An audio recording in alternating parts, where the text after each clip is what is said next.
About to leave, already packing. Come with me, I'm not really asking. We'll get away to a place where we don't know. About to see the world in action, what we can be, life with no distractions. We'll get away, this is what we waited for. Take my hand, we'll make it somehow. We can't miss out. I'm done living life with the lights out. Die with my own doubts. Be free with me. Let's go, let's be free with me.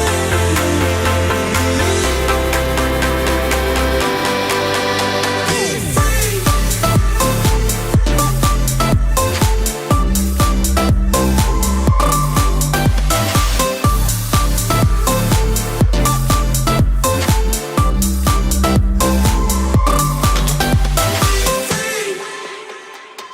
Not looking back, eyes on the freeway, Bonnie and Clyde, a classic cliche.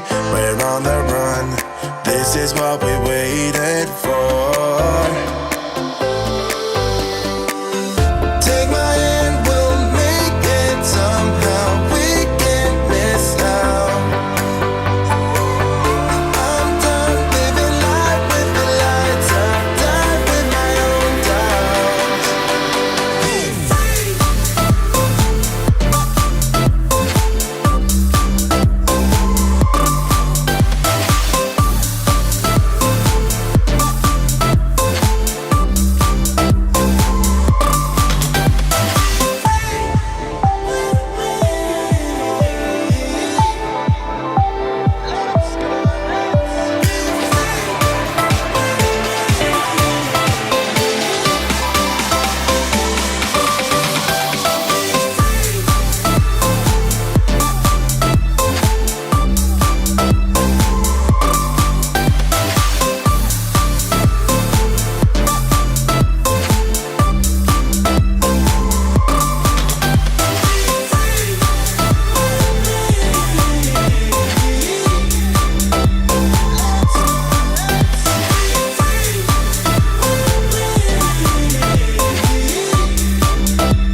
Good afternoon, everyone. Welcome to this latest A-Level Business live revision session. This is a tough topic recap where we take one particular topic that's crucial, particularly if you're, say, taking Year 12 assessments or revising for A-Level exams and assessments. And today it's the turn of income elasticity of demand. Very rudely, I haven't introduced myself. I'm Jim here at GCHQ, and joining me today, two familiar faces. If you've been to a few of our previous sessions, we've got Susan in the middle and Graham on the right-hand side. And it looks like they're live. And so the format for this session is that Susan and Graham will lead us through a series of activities on screen. And for those of you joining us live on YouTube, you get a chance, albeit under time pressure, to type your responses, your answers into the live chat window. And that gives Susan and Graham a feel for how you're getting on with the questions. So please do that. Of course, you don't have to, but it's great if you do. And I can see that lots of students are joining us live as we speak. And even more students watch us on replay or catch up. So you get as long as you want. And to get that extra time, all you need to do is just press the pause button on the replay. And you can have all day to have a go at these questions and activities. So Graham, what's the topic today? Income elasticity. What kind of things are we going to be doing? And then when you're ready, mate, we'll give it a start. Yeah, it is income elasticity. You name it, we've got it. So there are plenty of practice questions on income elasticity. You will need a calculating implement, smartphone calculators. There are some tough, challenging questions. We'll also look at the value of income elasticity as well as its limitations, and looking at how it may be assessed in an exam or an assessment. Before we get started, Mike Mills would never forgive me if I didn't mention Dean Close are watching live today. So a big shout out to Dean Close School, Year 13 students, with the legend that is Mike Mills. Should we get started? Susan's going to take us through some MCQs. Just a thought, Graham. I know that there are some slides and content that students may want to write down. Don't forget, you'll be able to download the PowerPoint as well as watch the video as soon as we finish. So don't worry about having to write everything down. A bit of exam technique advice and that kind of stuff. It'll all be there for you to print off if you wish. Superb stuff. Perfect. Okay. So we're going to start off with 2 multiple choice questions, and it should be quite straightforward. So let's take a look at question 1. What is the correct formula to calculate income elasticity of demand? So take a look at the 4 options and into the chat window, type the letter that you think corresponds with the correct answer. So each one is slightly different, so look carefully, please. So is it A, B, C, or D? So we've got some answers coming through already, which is great. So this is a key concept. You need to be able to know the formula, particularly if you're an Edexcel student. And we've got the answers, some answers coming through, and everyone so far has got the correct answer. And the answer is, Jim, A.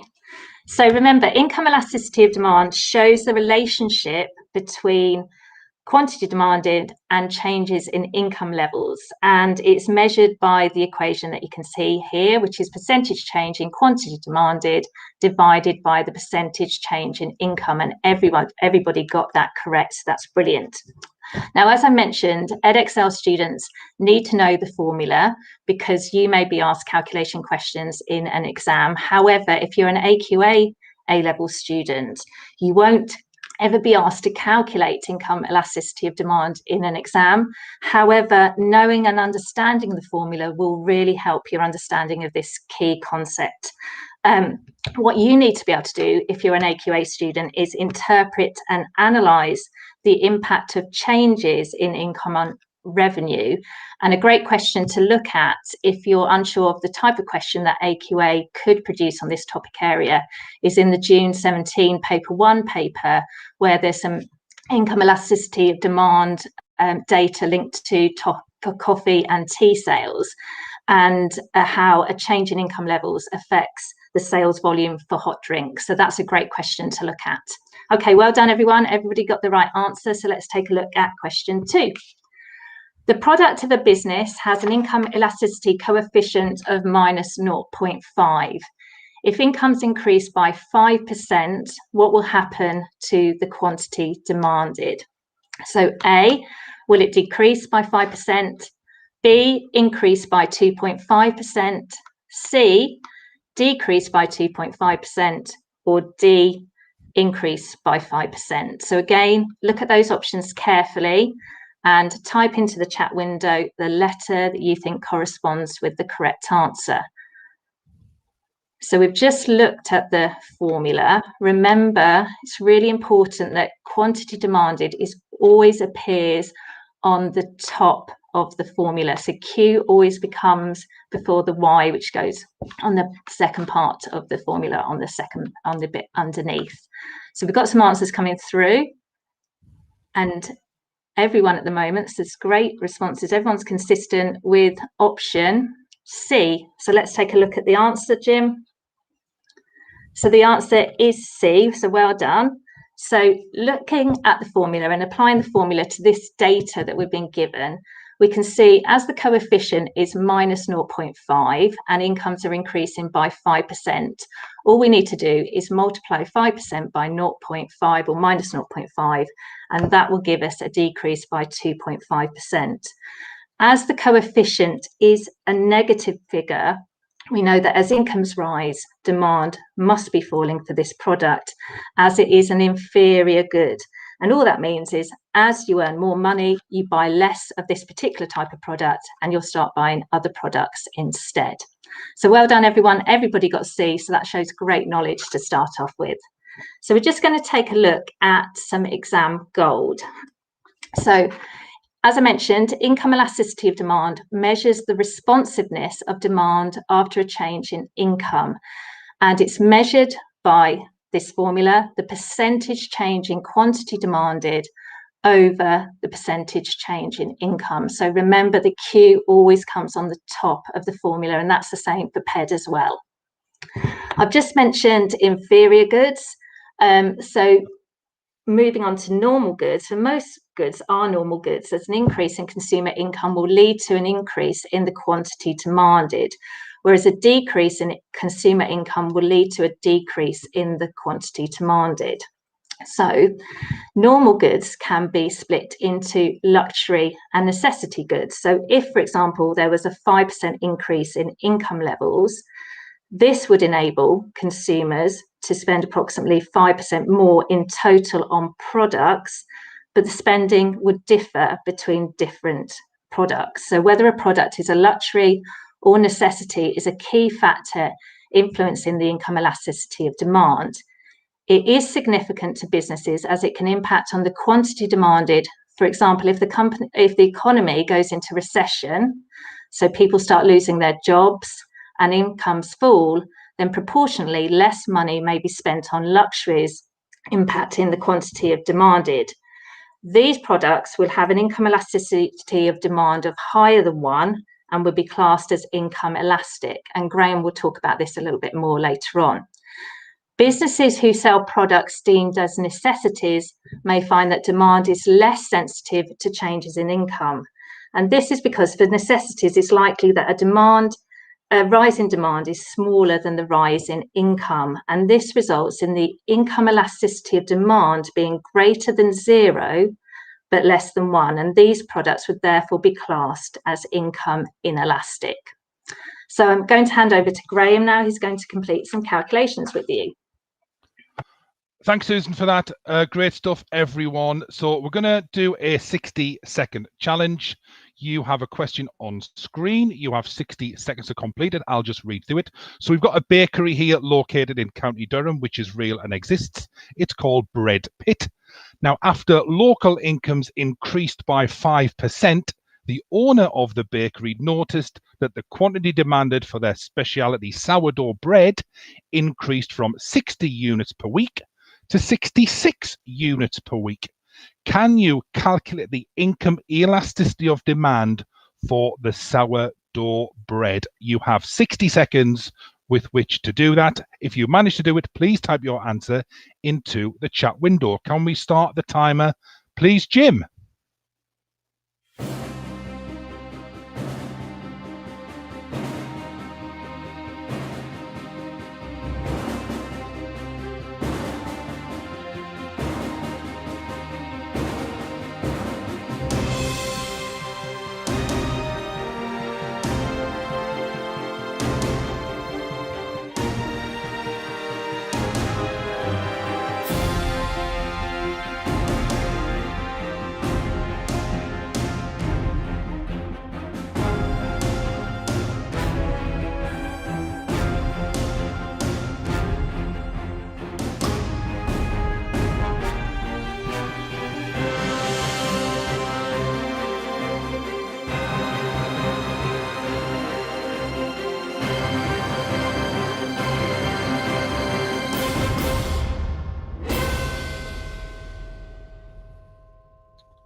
Okay, I'll give everyone a few more seconds to type their answers into the chat window.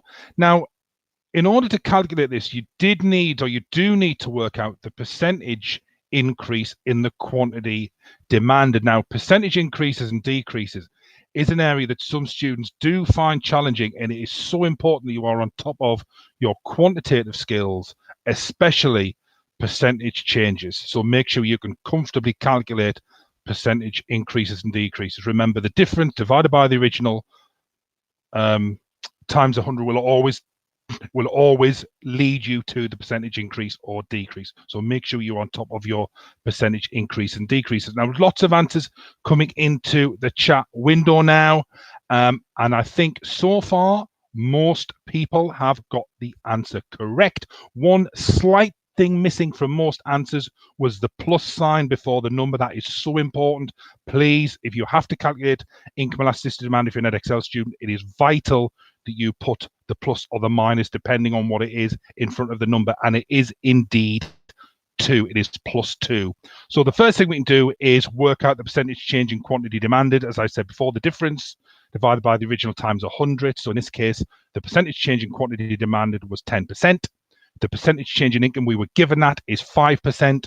So we've got our formula. The 10% divided by the 5% gives us +2. So what that tells us is that for every 1% change in income, the quantity demanded will increase by 2%.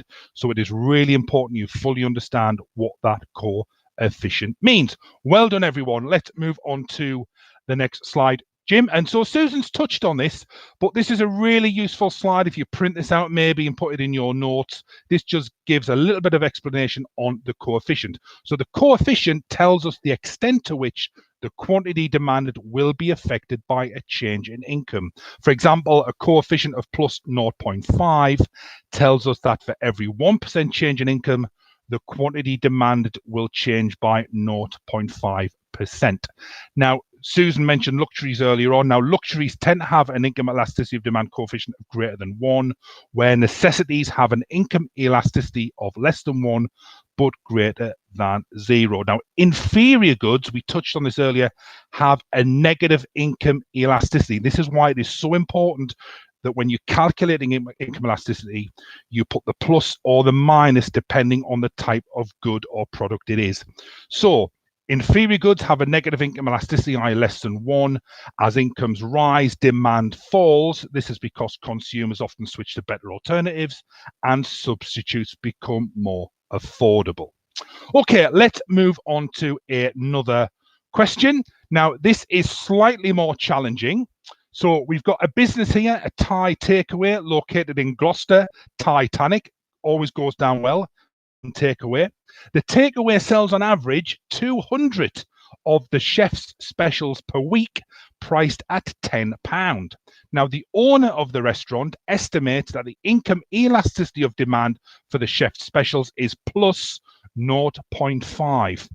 Can you calculate the estimated weekly sales revenue of the chef's special based on an 8% increase in income?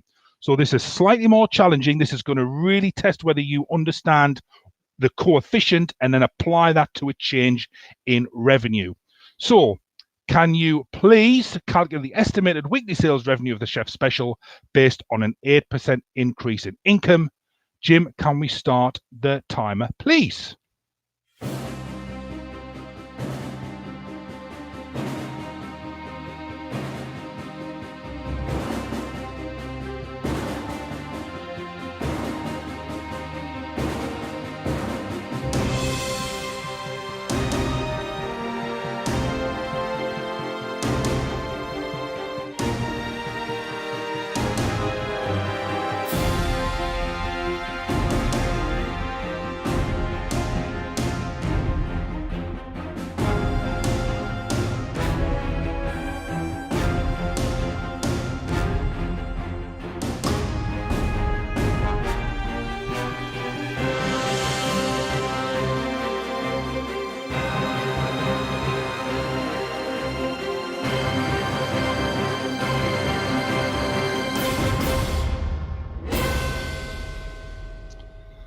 Now, I'll give everyone a few more seconds. 60 seconds is not a long time, not a lot of time to complete a question such as that. And I can see some answers coming into the chat window. Now, I think what's happened here is some people have done the first part of the calculation, but not fully completed it. It is really important, really, really important to make sure you read the question and you answer the question set. So some students, I can see you put 4, which is great. It's the first part of the calculation, but we just need to develop it further, because what you needed to do was calculate the estimated weekly sales revenue of the chef special based on an increase in income. Let's run through the answer to this one, as it is challenging. So first thing is we need to work out the percentage change in quantity demanded. And we do that by multiplying the percentage increase in income, which was the 8%, by the coefficient. So that tells us that actually, based on an 8% increase in income, the chef special will increase, the quantity demanded of the chef special will increase by 4%. We can then work out the new weekly quantity demanded by multiplying the existing amount, which was 200 per week. We increase that by 4%. That gives us a new quantity demanded of 208 chef specials. We multiply that by the price, which gives us an estimated sales revenue of 2,080. And it was superb to see someone typing in the chat window not only the answer, but the entire formula. Well done. That was amazing. Well done. Now that is a tricky question, but this is the sort of question you may get, because this tests whether you fully understand to interpret the coefficient and can apply it to a change in sales revenue. Okay, well done everyone. Can we move on to the next activity, please? So this is a give me 3 activity. All you need to do is type into the chat window 3 factors that can influence the income elasticity of demand. So if you can type in 3, that's great. If you can type in 1 or 2, 3 or 4, that's superb. So just type in the chat window any factors that you believe will influence or could influence the income elasticity of demand. Jim, can we start the timer, please?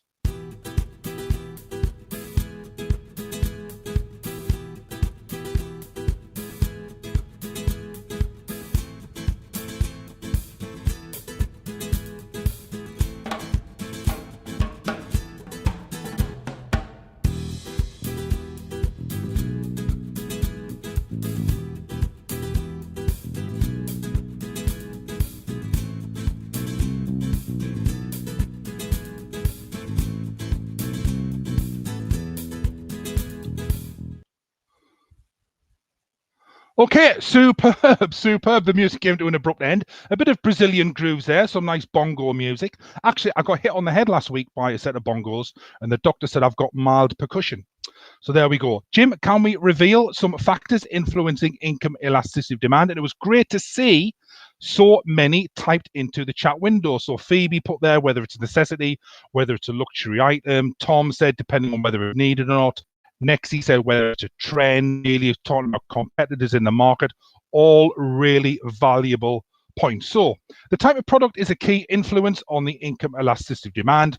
For example, whether it's a normal product, a necessity, a luxury, or an inferior product.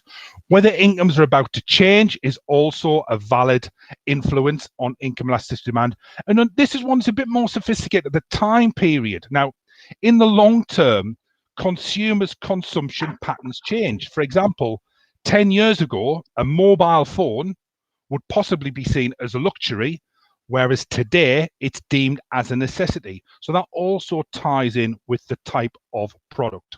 Well done, everyone, for your contributions. That was superb stuff. And you're back over to Susan now, who's going to take you through a couple more short activities. Thank you, Graham. So we're going to move on to a 10-second countdown. So what I'd like you to do in the chat window is to list probably just 1 point. If you can come up with 2, that'd be great.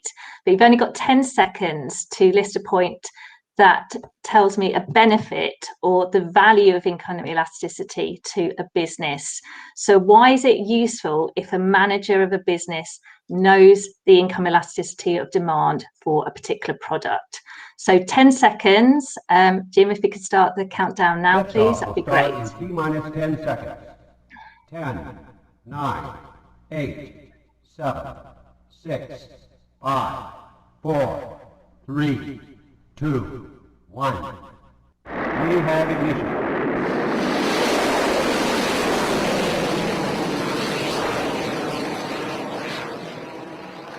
Thank you very much. I'll give you a couple more seconds just to have a think. We've got some answers coming through, but just have a think about a benefit as to why it's useful for a business to know the income elasticity of demand for different products. So we've got Phoebe coming in. Managers can see whether it would be a smart idea and whether the product would survive. Have we got any others? Thank you. Brilliant. Any others? So think about why a manager would want to know about the income elasticity. What could it help them to do in the future? So we've got our points, product portfolio. Good. Promotion and planning. And Amelia's come up with another point, which is fantastic. Could help them figure out whether to release new products possibly. So let's take a look at the points that we've come up with on the next slide. So in terms of product portfolio, business can use income elasticity of demand to help ensure it has a balanced range of products. For example, a business that mainly sells normal goods may want to introduce some inferior goods that sell better during times of economic uncertainty. For example, Asda has a smart price range as well as an extra special range, and Tesco's and Sainsbury's have something similar. M&S have just brought out a market special range in their food halls in order to try and target a different type of customer because this product range is cheaper. So we've got lots more answers coming through, which is brilliant. Remember, income elasticity of demand will help you to classify goods into normal and inferior goods, which will help with promotional decisions. So during a recession, for example, demand for inferior goods may increase. Subsequently, a business such as Asda could use income elasticity to promote its everyday value products in order to attract customers looking to save money. And finally, the biggest advantage, it helps businesses plan ahead. So it helps to forecast demand. So a business that sells mainly inferior goods will tend to find that their sales increase during a recession. Subsequently, they can use this information to ensure it has enough stock to satisfy demand. On the other hand, a business that sells luxury products may find that sales fall during a recession, and this could result in the business needing to reduce capacity and scale back production. Therefore, it helps businesses to plan ahead and make decisions not only to do with promotion and product portfolios, but also HR decisions and operational decisions as well. So fantastic answers in the chat there. So we're going to now look at the next activity, which we're looking at the reverse of this. So instead of the value, we're going to be looking at the limitations of income elasticity to a business. So again, just 10 seconds, if you can think of a key limitation to a business of using income elasticity of demand. So if you could start the countdown, please. 10 seconds. 10, 9, 8, 7, 6, 5, 4, 3, 2, 1. We have ignition.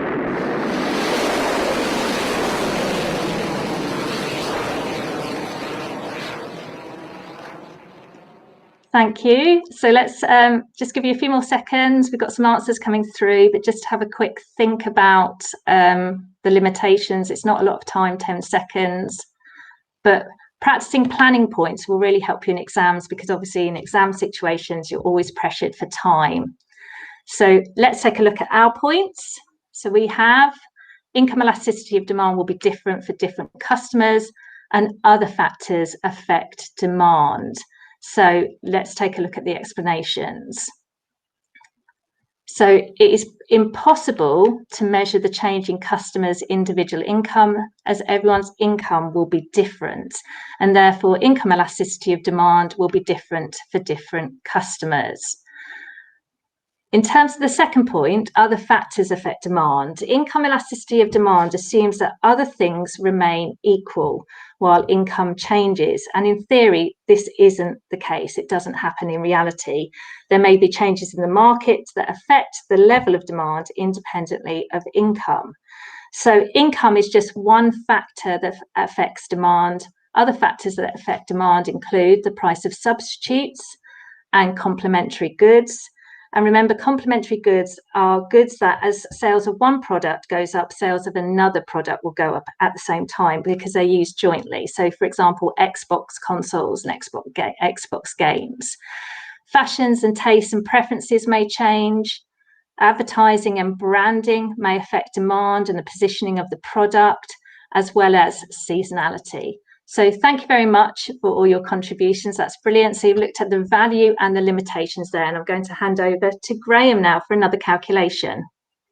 Thank you, Susan. So it's a really valuable exercise, that looking at the value and limitations of not just income elasticity of demand, but all concepts, because invariably you'll get a question in an exam or assessment where you have to produce a balanced response. So by looking at the value of a concept and the limitations, that's going to help ensure you get balance depending on the questions you are asked. Now, this is a tough question. If you're watching the recording of this, it may be worthwhile pausing the video to give you more time to answer this. Now, Susan mentioned at the very start an AQA question in the June 2017 paper. This is very, very similar to that question. We've just changed it slightly. So this is a tough question, but it really ties together everything we've looked at so far. So we've got a restaurant in Sunderland here called Lord of the Wings, which is real and exists. And this business specializes in wings, flatbreads, pizza, and salads. Now, the restaurant also sells two types of burger, the basic burger and the gourmet burger. Now, in the table below, we can see the income elasticity of demand and the monthly sales volume for both burgers. So we've got the income elasticity of demand for the basic burger is minus 0.5. Instantly, that tells me something about that product. That minus 0.5 tells me something about that burger. The monthly sales volume of the basic burger is 300. The gourmet burger has an income elasticity of demand coefficient of plus 2.5, and the monthly sales volume is 800. So we've got a total monthly sales volume of 1,100 burgers per month. Now, all I'd like you to do is, and take your time with this, again, if you're watching the recording version, you may want to pause this to spend a bit more time in it. How would a 6% increase in their customers' income, how would that affect the overall monthly sales volume of burgers? So all you need to do is apply that 6% of the coefficient, work out the new monthly sales volume of basic burgers and gourmet burgers, add them both together, and that will give you the overall monthly sales volume. Jim, can we start the music, please?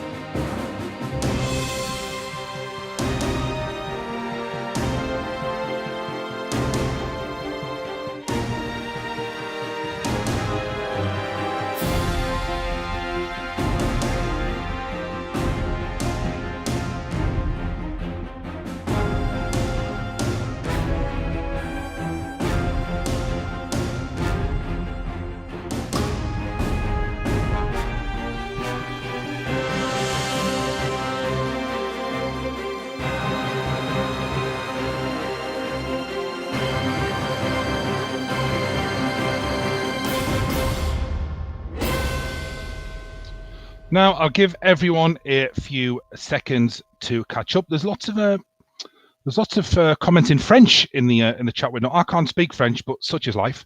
Now, Tom Merrill there did actually get the correct answer. He did say it will increase the amount of burgers sold. It will.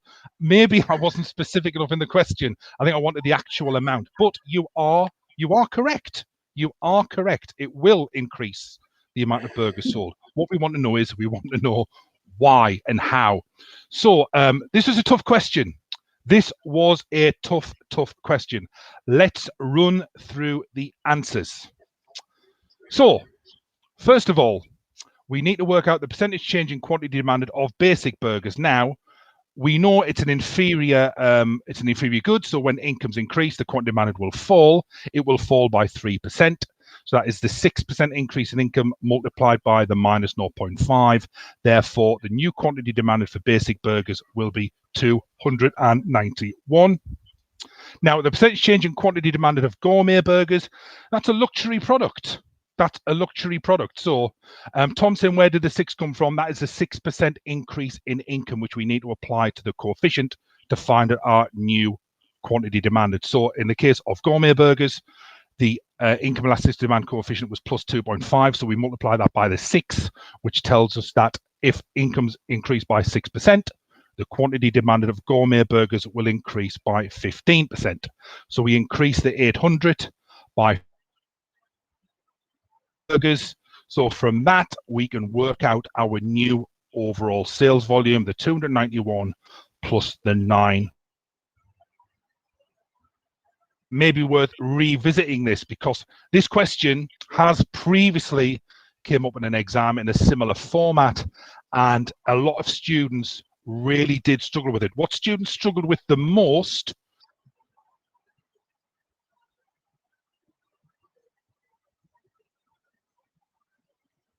the income elasticity of demand coefficient. Students getting mixed up between price elasticity of demand, where the coefficient always starts with a minus, getting it confused with income elasticity of demand. That's why we said at the start, it is so important that you recognize whether the coefficient has a plus sign at the front or a minus, because that will change how demand reacts to a change in income.